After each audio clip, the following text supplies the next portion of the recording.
Depuis longtemps, la téléportation fait fantasmer les hommes. Elle est omniprésente dans nos œuvres de fiction et est devenue une norme dans l'imagination de notre futur. De Star Trek à Dragon Ball Z en passant par le cultissime, la mouche, la téléportation, fiction ou réalité? Nous pouvons penser qu'il est possible de téléporter sans magie ni autre phénomène extraordinaire grâce à un principe appelé l'intrication. Le phénomène d'intrication nous apprend que deux objets peuvent être liés. Toute modification applicable sur l'un sera automatiquement appliquée sur le second sans aucun lien matériel entre ces deux éléments. Nous pouvons donc penser que si nous intriquons deux photons entre eux et que nous appliquons une transformation sur l'un, nous aurons donc une téléportation d'informations entre ces deux photons. Pour vérifier cette hypothèse, Nicolas Gisin et son équipe ont placé deux nanodiamants à 1,2 km de distance. Grâce à des ondes radio, ceux-ci ont généré un photon dans chaque nanodiamant directement intriqué à un électron du diamant concerné.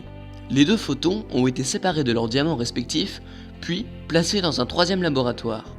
Ainsi, les deux diamants ont une corrélation si forte que les transformations faites sur le premier ont été effectuées sur le second.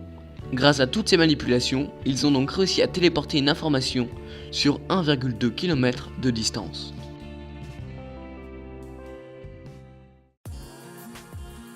D'après ce que nous avons vu précédemment, nous arrivons à téléporter par intrication une information. Nous pouvons donc maintenant nous demander si un humain ou un organisme vivant peut être téléporté.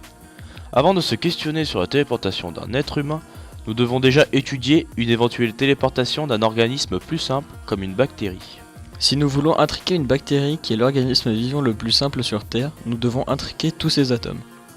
Sachant que dans 18 grammes, il y a 6 fois 10 puissance 23 molécules d'eau, dans 7 fois 10 puissance moins 13 grammes, qui est le poids approximatif d'une bactérie, il y aurait donc 23 milliards de molécules d'eau.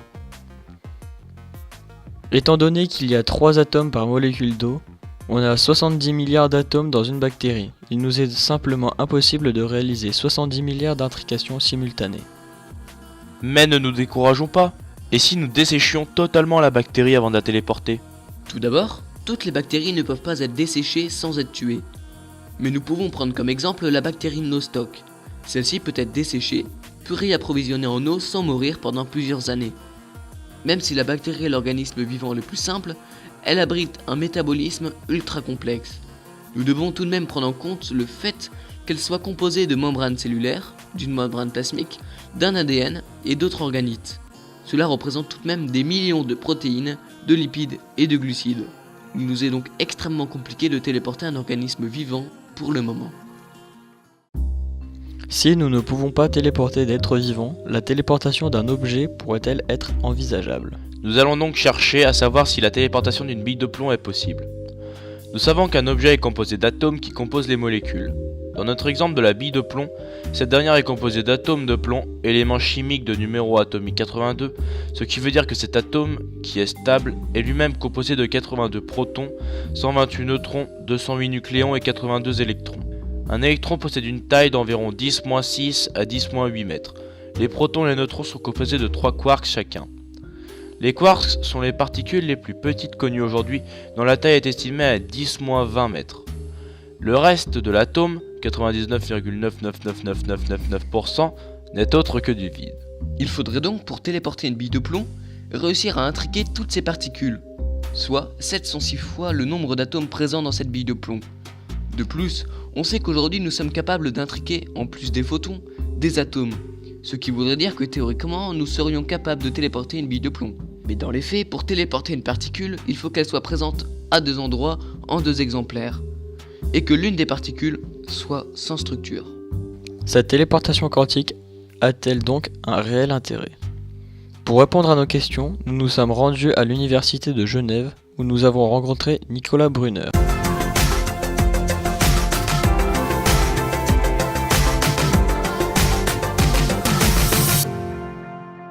Donc voilà, bonjour, je m'appelle Nicolas Brunner, je suis professeur associé de physique ici, à l'Université de Genève. Donc la question est quel est le rôle de l'intrication ou l'utilité de l'intrication dans la vie de tous les jours? Alors là, ce qu'on peut faire avec ça, c'est... donc il y a 2 choses importantes. La première est donc, ces idées de cryptographie quantique, donc l'idée que on peut utiliser les photons et leurs propriétés quantiques pour envoyer des messages secrets. Et puis c'est un système assez étonnant parce qu'il a la particularité que la confidentialité est garantie par les lois de la physique. Un espion qui serait capable de craquer le code devrait en quelque sorte violer les lois de la physique. Donc, du coup, bon, c'est pas tellement possible. Et puis une autre application où l'intrication est importante, c'est pour l'ordinateur quantique. Donc là, l'idée, ce serait d'avoir un système qu'on peut utiliser pour calculer, pour résoudre des problèmes, un peu comme cet ordinateur-là. Mais vous voyez, cet ordinateur-là, même si, bien sûr, il est composé d'atomes, etc., donc c'est un système quantique, les calculs sur cet ordinateur se font de manière classique, c'est-à-dire l'information est codée en 0 et en 1, et puis ensuite, ces choses sont manipulées, etc. Maintenant, un ordinateur quantique, lui, il fonctionnerait, donc la logique même serait quantique, et donc il serait capable, en fait, de résoudre des problèmes qui sont pas résolubles sur un ordinateur de ce type. Même si j'avais un ordinateur 1 million de fois plus performant, je serais toujours pas capable de résoudre des problèmes qui sont assez simples pour un ordinateur quantique. Si nous arrivons à surmonter ces épreuves dans un futur plus ou moins proche, la téléportation montre encore de nouvelles contraintes. Le corps humain est constitué de milliers de cellules, et par conséquent de dizaines de milliers d'atomes. 7 fois 10 puissance 27 atomes en moyenne. Enregistrer de telles données nécessiterait une énergie équivalente à l'énergie de 22 000 bombes d'Hiroshima, chacune libérant une énergie, soit 1,4 fois 10 puissance 18 joules. De plus, toute intrication nécessite énormément de matériel. Le stockage de ces informations est aussi une réelle contrainte. Pour un seul corps humain, il faudra aligner en moyenne 10 puissance 10 disques d'un téraoctet. Un disque d'un téraoctet comporte 10 puissance 12 octets, soit des milliers de kilomètres de disques durs. Sachant qu'en moyenne, un disque de ce genre de bonne qualité coûte environ 250 €. La dépense nécessaire s'élèverait à 2500 milliards d'euros pour seulement un individu. Autant dire que personne n'est prêt à débourser une telle somme pour se faciliter le voyage. Lorsque deux objets sont intriqués, il faut encore conserver suffisamment longtemps cette intrication qui est très fragile. L'objet intriqué peut interagir avec son environnement, avec d'autres molécules ou des agitations thermiques, et perdre ainsi son intrication. C'est ce qu'on appelle la décohérence. Pour conclure, nous pouvons dire que la téléportation à proprement parler est loin de faire partie de notre quotidien. Cependant, c'est toute notre réalité qui est fondée grâce au principe de l'intrication.